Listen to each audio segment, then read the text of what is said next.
I used a lot of new gear last year, and I didn't really talk about much of it. This is my favorite and most hated backpacking gear of last year. The Town Shirt Sun Hoodie. A lot of these products I teased in videos, but I never really talked about whether they were a clear pass or a clear fail. This is one that I've had since the beginning of the year. Had a lot of comments and questions about this. And by the way, none of these products are paid promotions in this video. These are my honest, unbiased opinions on all this stuff. Except the, sponsors of the video. It's not backpacking related, and it's unbiased. No, it's biased. It's totally biased. But don't skip ahead because we're not there yet. So the Town Shirt here, besides being obnoxiously bright, which I think is sweet, it's either a love it or a hate it type shirt. The hood on it fits really, really good. Hiking all around, turning my head, everything. It never was flapping around. It was never in my way. It's a good size for me. I want to say they run a little bit big because this is a small and it's not small on me at all. It fits me perfect.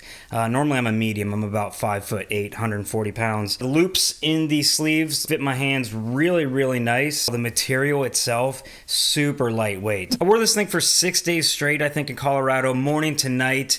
And it was just very, very enjoyable. The thing that's really cool is it has a hoodie pocket. A lot of these sun hoodies don't actually have the hoodie pocket in them. I didn't really use it while hiking because I had a hip belt on. I did find myself throwing my water filter in there to hold it when I was screwing stuff on bottles and stuff. So it's nice having an extra pocket up front, even though it's more of like a camp pocket. This was nice, and I gotta say this was a clear pass. This was the most unexpected item, the biggest surprise to me on the list, not because I thought it was going to be terrible, but I didn't really know what to expect. Out of everything in this video, this is the #1 MVP of the year. This is the Outdoor Vitals Vario jacket. This was just released a few months ago, I believe.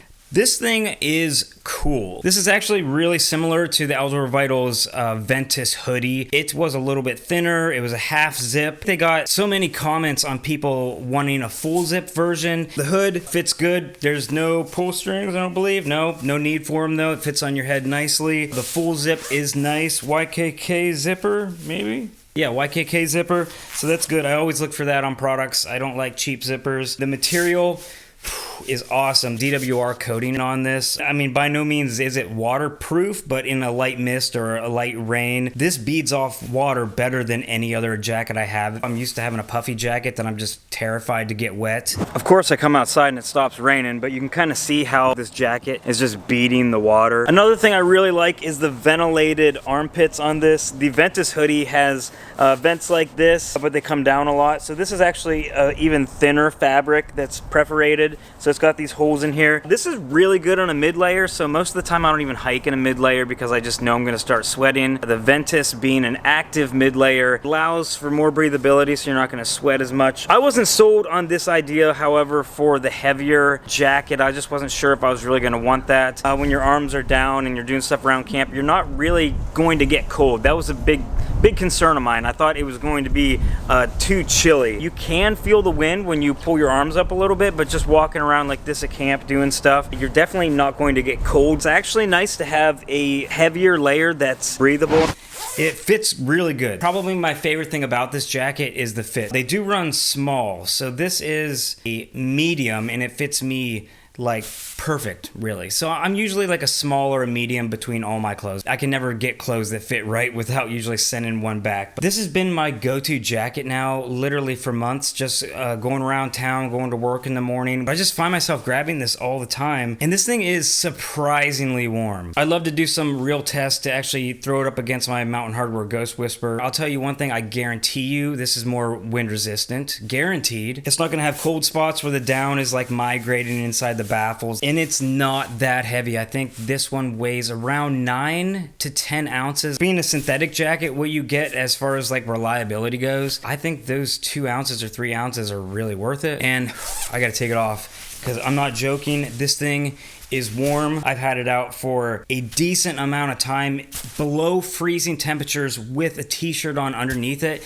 and completely fine, which is really good out of a jacket that is this lightweight. Any backpacking trip, I'm gonna have like a proper layering system. Being able to stack more warmth with that jacket, that thing is nice. Outdoor Vitals Vario, pass. Now I want to take a second talk about the sponsors for this video, which provided me with this shirt, Into the AM. They've been sporting me with shirts for this entire year. They're pretty much primarily all I wear to work. This one I actually wore today. Yeah, no, I wore this yesterday.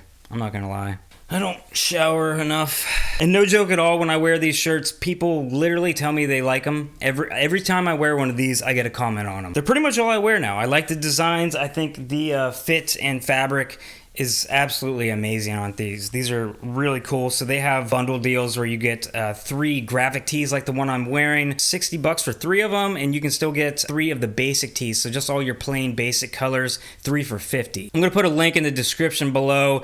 Click on that, check them out, use code Bryce10, get 10% off of your entire order. So check them out. You know, you need some new t-shirts. Yours is looking kind of ratty there.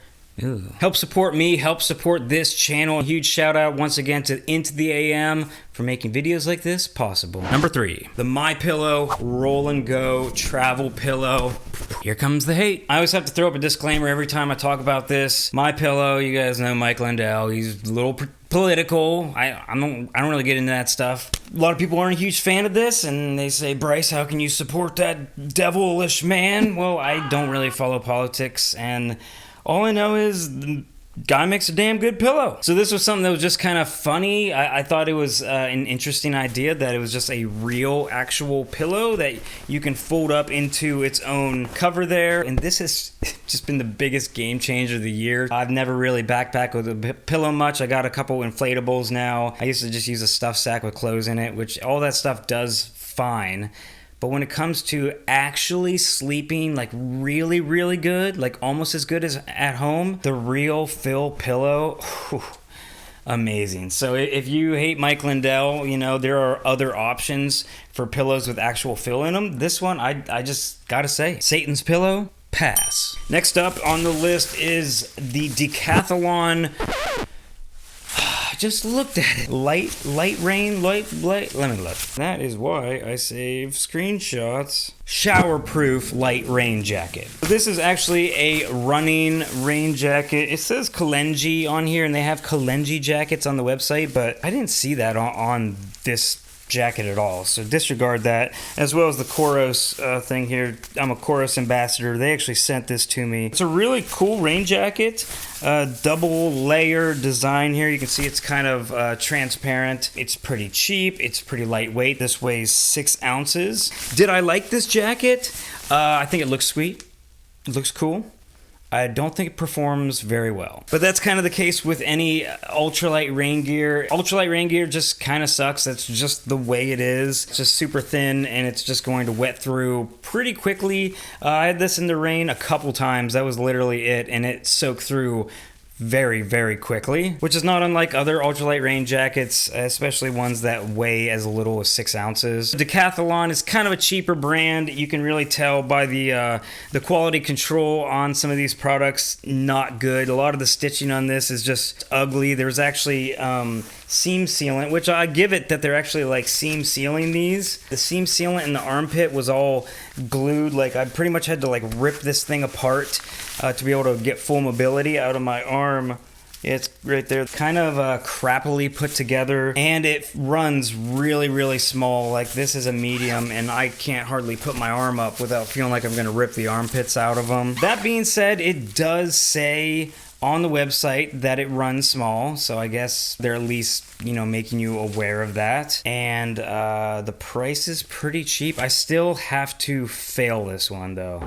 I'm probably gonna keep throwing it in my pack for trips when I'm not really expecting rain or not expecting a lot of rain. It's probably not worse than other rain jackets that weigh 6 ounces. I hate ultralight rain gear. I hate getting wet. Not fun at all. Next up, Trekology Aloof 2.0 pillow. I've only tried two, man, I'm lightheaded from 3 breaths. I am out of shape. This one is not my favorite one of the 2. I think what really scarred me from this is I was really dealing with a lot of elevation, giving me headaches and stuff when I was in Colorado hiking. There was just no way that I could put my head on this pillow without it just pushing pressure on my head. I actually stopped using this for probably the last 2 or 3 days, I believe. If I wouldn't have went through high elevation, I probably would speak much better about this. Maybe if you're like a back sleeper, it's not a bad option at all. If you're sleeping on your side, I feel like it digs into your ear a little bit. It's got a really, really nice valve on it. I will say that. I love the valve system on this. I love the pad strap on it too. I mean, this is the best part about the pillow, to be honest. The fact that you can pull it around your sleeping pad and it doesn't move all night long. That is awesome. That makes it worth carrying. The weight on this is 4 ounces, so given the quality of sleep you're gonna get on it, I don't really think it's worth it. I wish it weighed like 2 ounces, like I think the Sea to Summit pillow. A couple other ones are lighter and probably a little bit more comfortable. Although I'm gonna use this in the future, and I'll probably never dog on this pillow again. Well, I'm sure I will. Let's be honest. But just the fact that I took it on a long trip in Colorado and I ended up not enjoying it and not using it, that's a fail.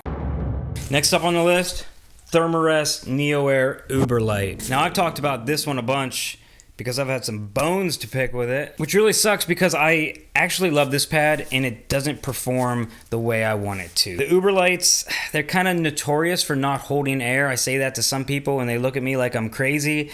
I made a video talking about this as well as the NeoAir X-Lite, and I just had tons and tons of comments of you guys that have had experience with the UberLites, which was really cool to go through and tally them up and see how many people actually like their UberLite and how many have had problems with them. My UberLite just doesn't hold air that good. I'll usually wake up in the middle of the night and have to blow it up. Granted, I'm never like completely on the ground. It just loses a good bit of air, maybe like 30 or like maybe like 40% of the air. And in a video I even talked about how, you know, I like it.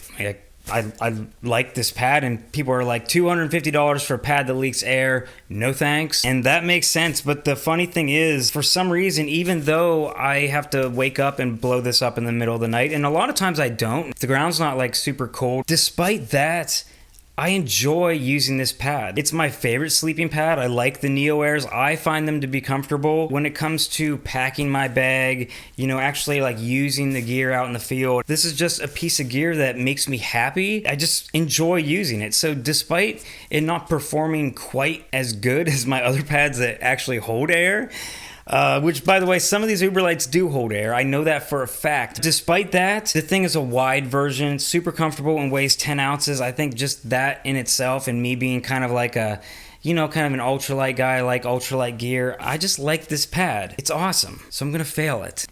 Next up is my tent. This is the big Agnes Fly Creek UL2. Two-person, excuse my beautiful presentation. I don't keep my tents in stuff sacks, especially when I backpack. I just like to fold them like in little squares so they fit down at the bottom of my pack real nice. It performed really well. I had it some pretty high winds, and although it was struggling, it worked fine. I stayed dry in it. I liked some of the options, different configurations with having the vestibule doors open and half open, and I just really enjoyed it. It's definitely not for everybody, but I like this tent and I'm going to give it a pass. The other big Agnes tent I got this year, this is the Tiger Wall UL1, so it's the one-person version. This tent, I've never slept in. It's been a rough year this year, but I mean, you guys know that. Oh wait, you don't know? Oh, because you're not part of my Patreon. My personal life doesn't interest you. But no, you guys that are on there, you know that I've been having some issues, which is why I haven't backpacked in 5 months, have no plans on backpacking anytime in the near future, and haven't ran for 3 months. I know that's a shock to some of you, but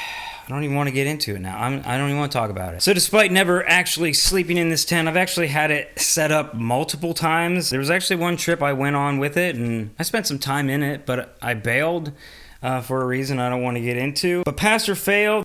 Fail. Why? Too f***ing yellow. Ew. I'm losing it.